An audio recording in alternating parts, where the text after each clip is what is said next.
우리 지금 모든 신앙인들에게는요, 두 개의 동사가 중요하다는 생각이 듭니다. 하나는 버티다라는 동사고, 다른 하나는 돌파하다라는 동사예요. 한편으로 우리가 잘 버티는 신앙이 중요합니다. 다윗이 10년 동안 광야에서 쫓기는 생활을 했는데요. 그때 그 광야 생활에서 무슨 큰 업적을 남기는 일을 할 수가 없죠. 중요한 것은 그 궁핍과 또 거친 그런 환경을 잘 버티는 것이고, 또 사울의 집요한 추격 가운데서 잘 버티는 것이 중요했습니다. 그럼 지금 우리도 이 광야 같은 상황 가운데서 잘 버텨가는 것이 중요합니다.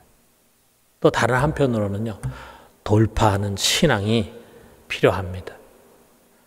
다윗이 블레셋과 전쟁하는 가운데 지금 블레셋이 지배하고 있는 것이 옛날에 다윗이 즐겨 가서 우물을 먹던 곳이었어요. 그래서 그 베들레헴 성문 곁에 있는 우물을 생각하면서 그 우물물이 참 그립다라고 하는 이야기를 듣고는 다윗의 부하 중에 3명의 용사가 그 블레셋 군대를 돌파해가지고 들어가서 그 블레셋이 지배하고 있는 진지가 있는 한 가운데 그 우물물을 길어가지고 다윗에게 가져와서 갖다 바쳤습니다. 정말 미션 임파서블이죠. 대단한 일이죠. 자, 여러분, 우리야말로 지금 주어진 상황에 길들여가지고 무기력하게 주저앉아서는 안 됩니다. 우리가 신앙 안에서 꼭 해야 한 그런 일들, 그것을 위해서는 우리가 믿음을 가지고 이 상황들을 돌파해 가는 것이 필요합니다. 사랑하는 성도 여러분, 잘 버티시기 바랍니다. 그리고 잘 돌파할 수 있기를 주님의 이름으로 축원합니다.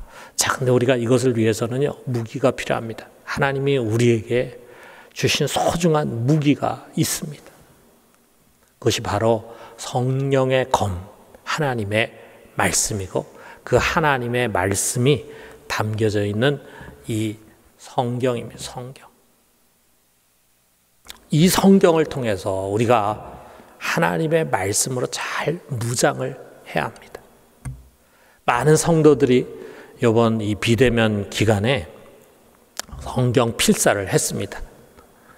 제가 생각한 것보다 정말 많은 분들이 참여를 했습니다. 자, 옛날 선인들은요, 가죽 두루마리, 그 당시에는 아직 종이가 개발 안 됐는데 가죽 두루마리 또는 파피루스라고 하는 곳에 성경을 기록을 하면서 그것으로 사본을 만들었어요. 자, 이들은요, 단 한 글자로도 틀리지 않으려고 막 한자 한자에 심혈을 기울였습니다.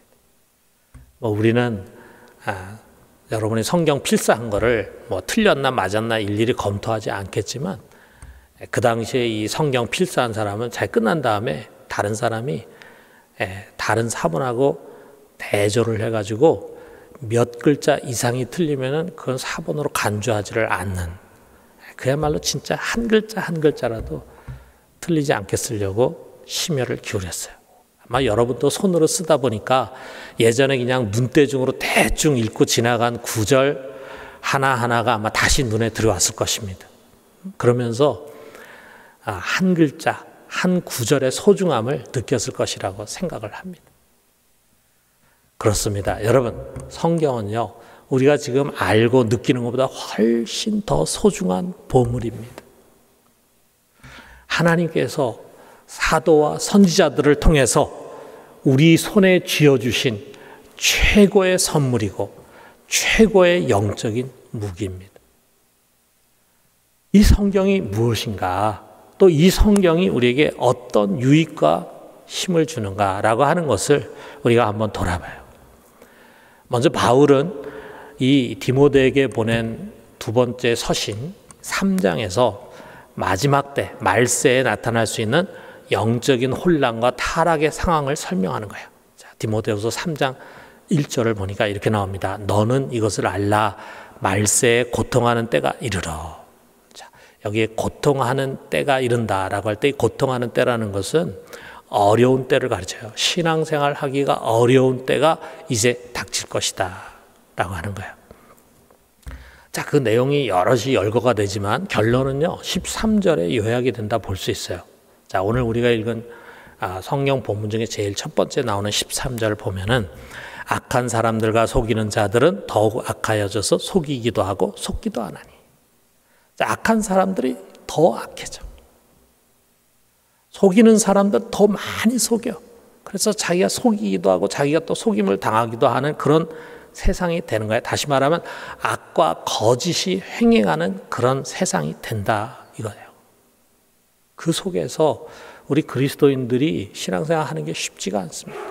굉장히 어려운 영적 환경을 우리들에게 얘기해 주고 있습니다.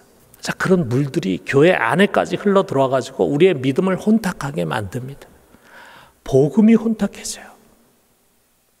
신앙의 순결함이 사라지면서 우리 신앙의 때가 차곡차곡 끼게 됩니다.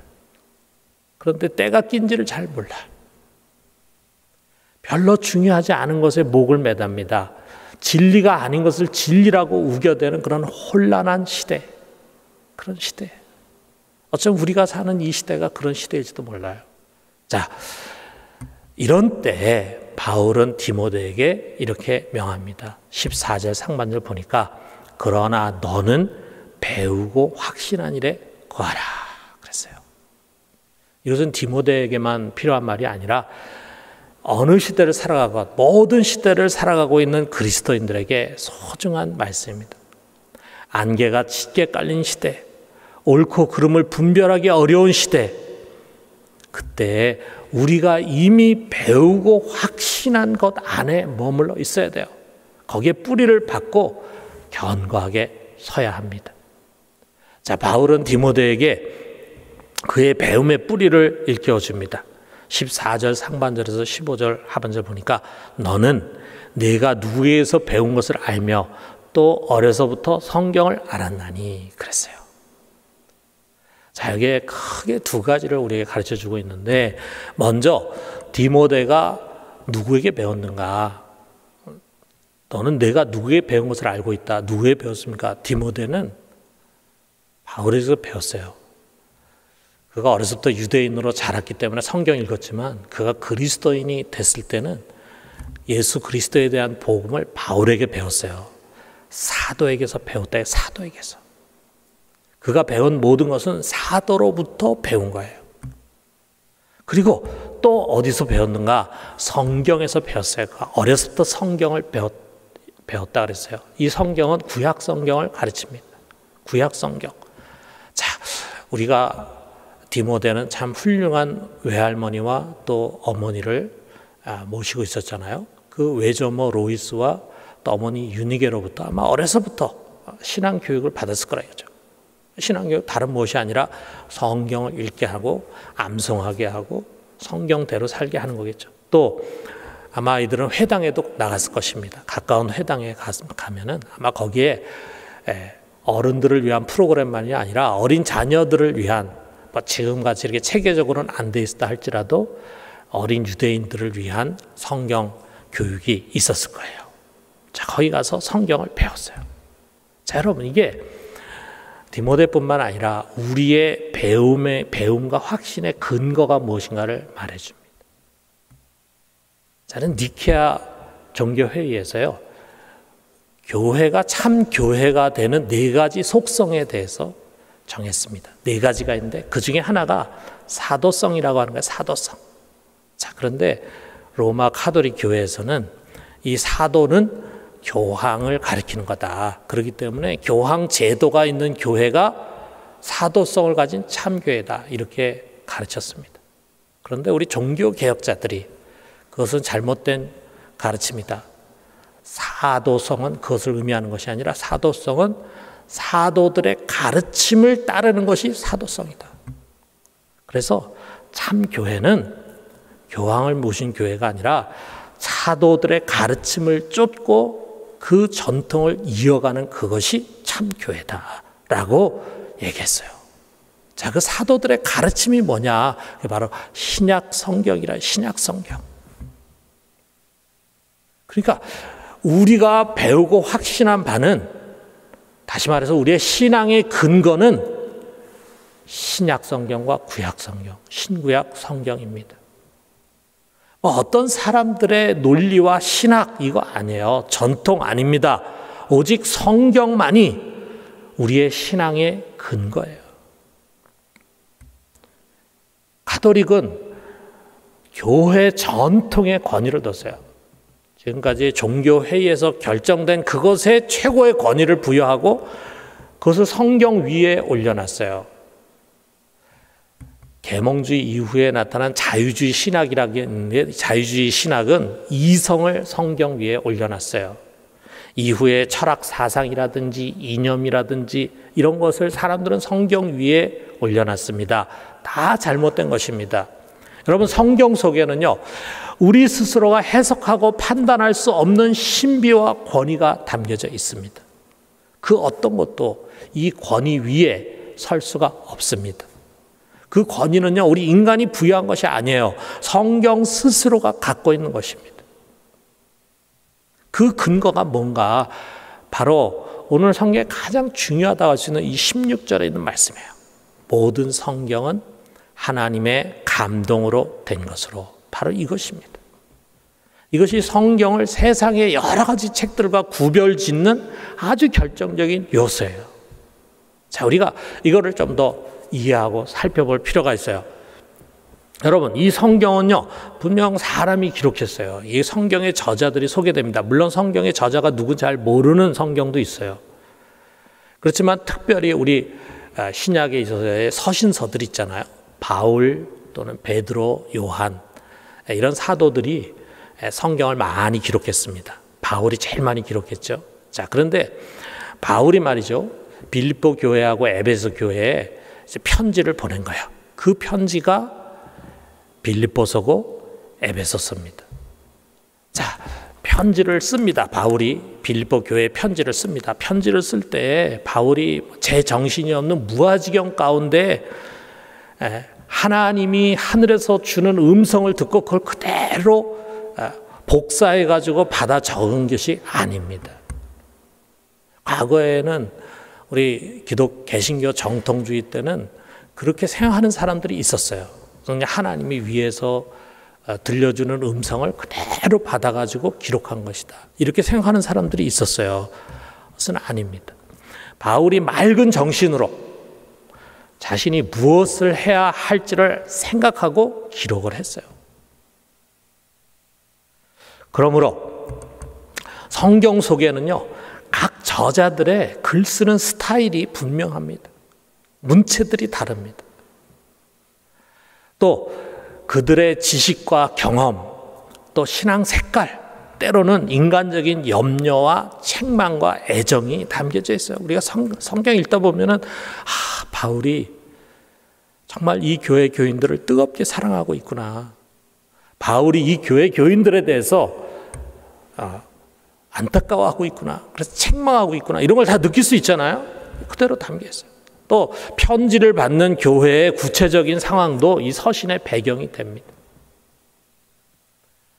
특별히 우리가 누가가, 여러분이 이번에 성경 필사를 하는데 누가가 쓴 두 개의 성경을 여러분 필사했어요. 하나는 누가복음, 또 하나는 사도행전인데, 저는 누가복음을 처음에 1장을 할 때 아마 여러분 중에 이것을 귀담아 본 사람이 있을지 모르겠어요. 누가는 자기가 이 복음서를 어떻게 썼는가 하는 것을 잠깐 소개하는데 이미 여러 책들이 나와 있다 이거예요. 예수님의 행적에 대해서 쓴 책들이 많이 나와 있어. 누가는 그런 여러 가지 자료들을 모으고 그것을 참조해가지고 연구조사해서 누가복음을 기록한 거예요. 무아지경에서 한 게 아니에요. 그냥 하늘에서 어떤 음성 듣고 그냥 쓴 거 아니에요. 자신이 여러 자료들을 가지고 거기서 이거는 엉터리 자료야. 이거는 충분히 근거가 돼. 심지어는 사람도 찾아가기도 하고 이렇게 해가지고 누가복음을 기록했어요.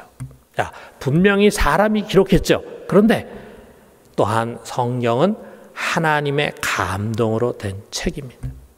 자, 성경은 하나님의 감동으로 된 것으로라고 하는 것을 아까 읽었는데 여기에 사용된 단어가 성경에 딱 한 번 나오는 단어예요.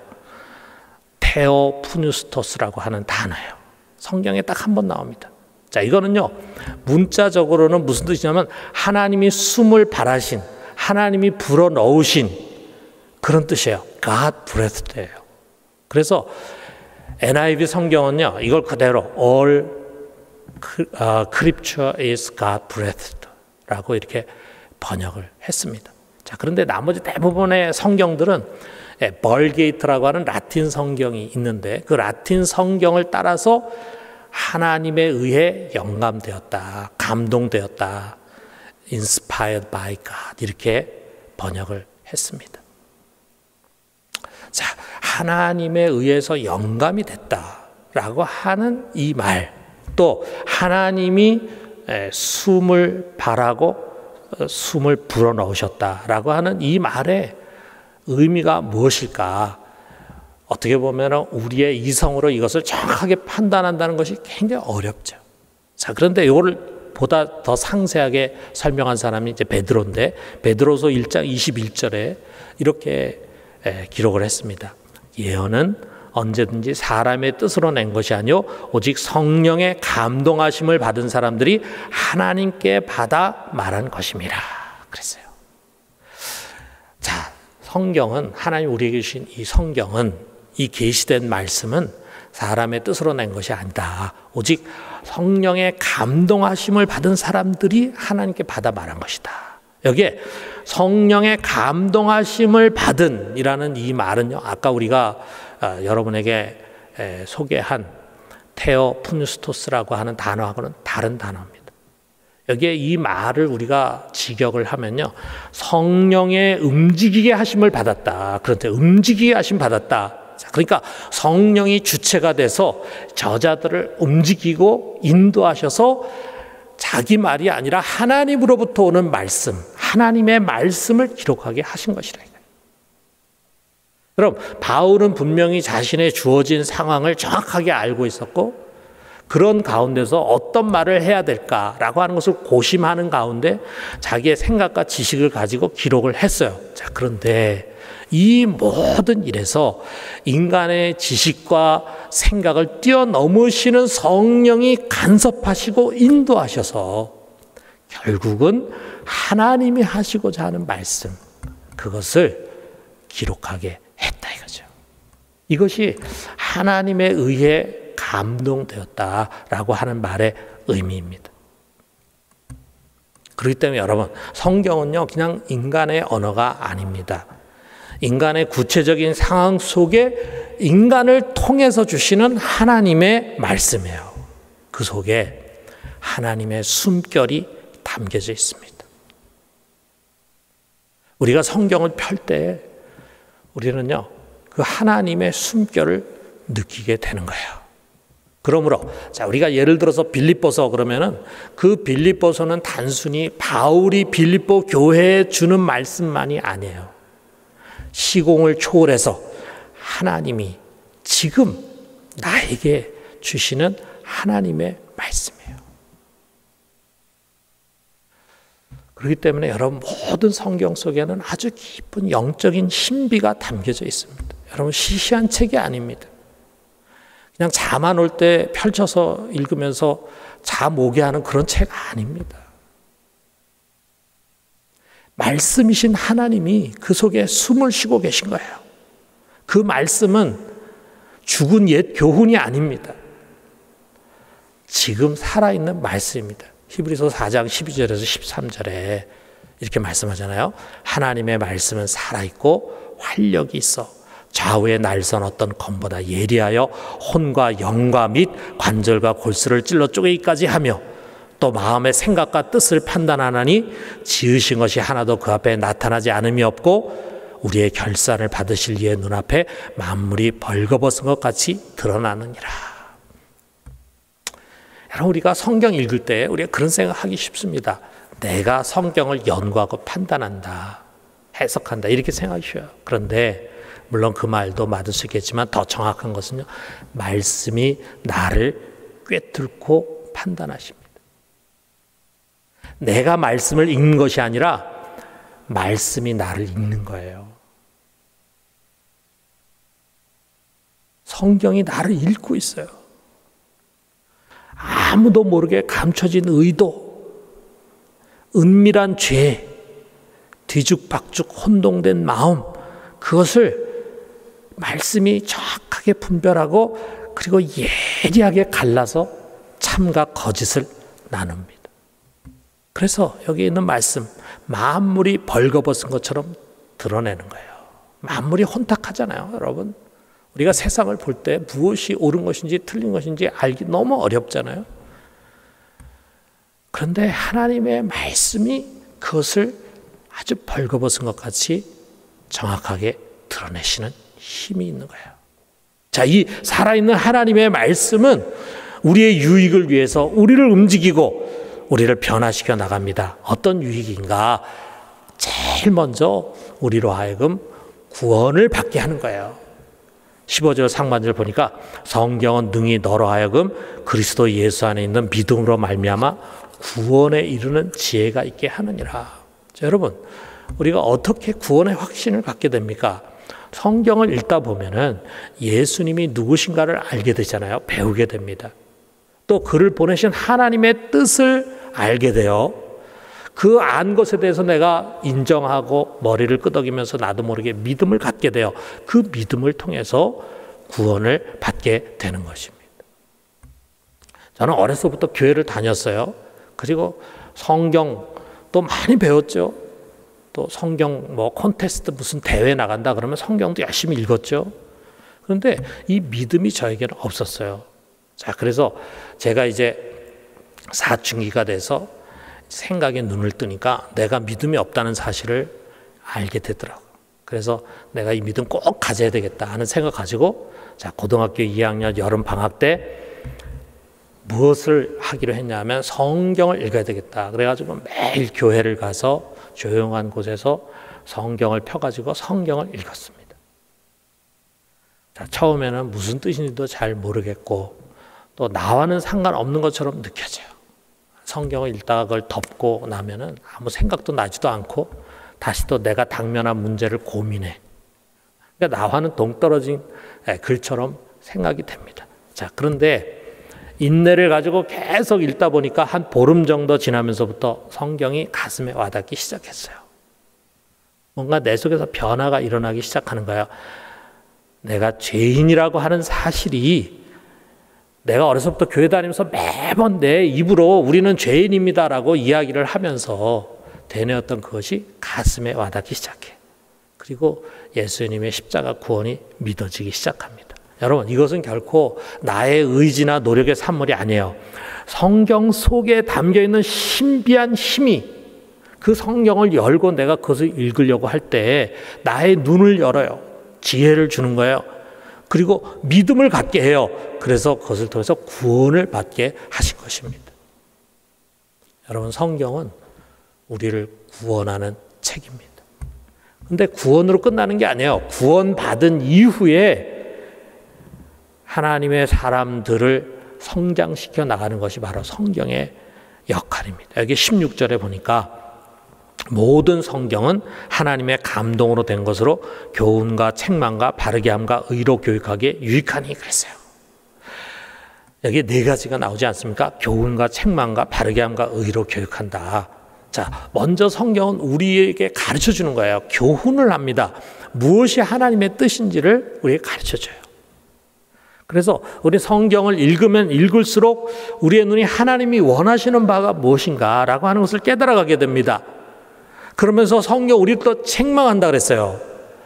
우리가 성경이 교훈한 하나님의 뜻대로 살지 않고 세상에서 방황하면서 죄를 짓게 될 때 야단을 치 야단 칩니다.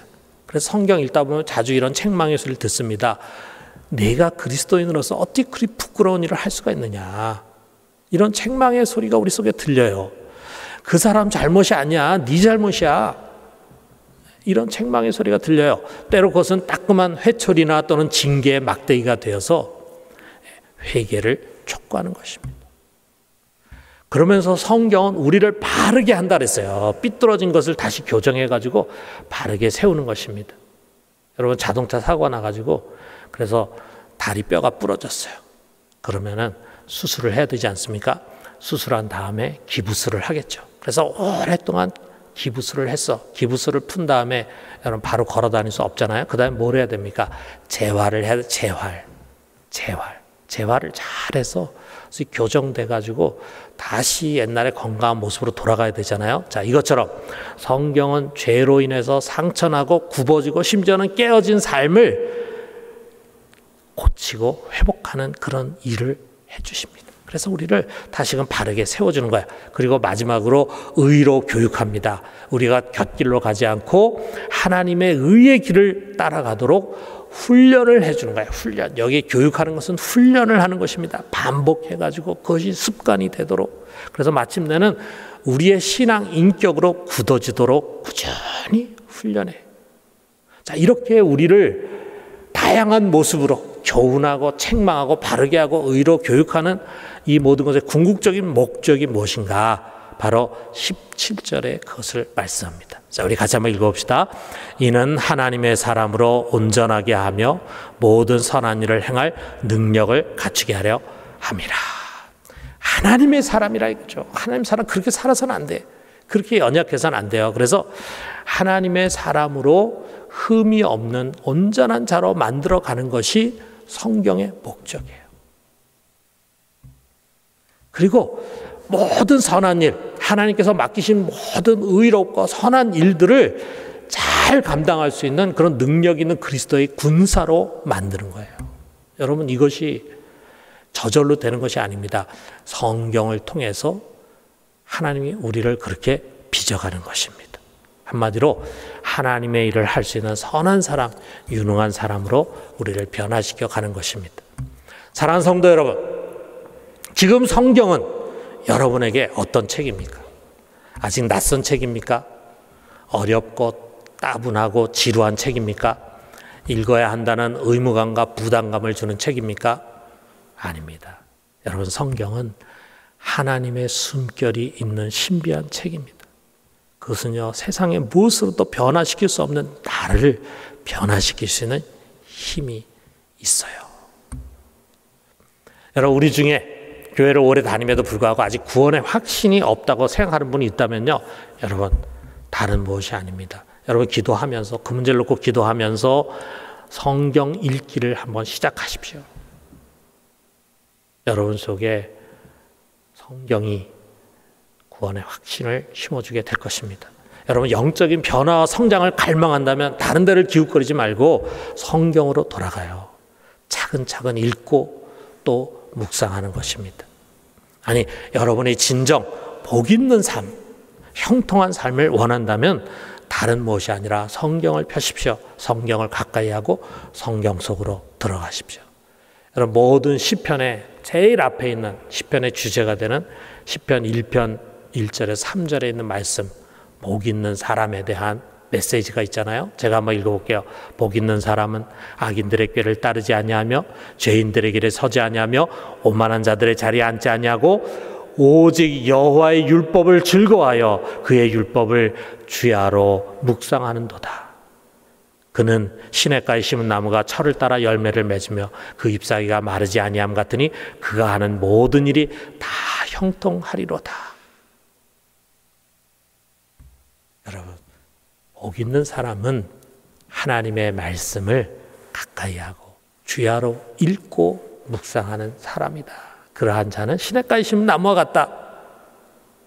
우리가 이 말씀을 굳게 믿고 다시금 성경으로 돌아갑시다.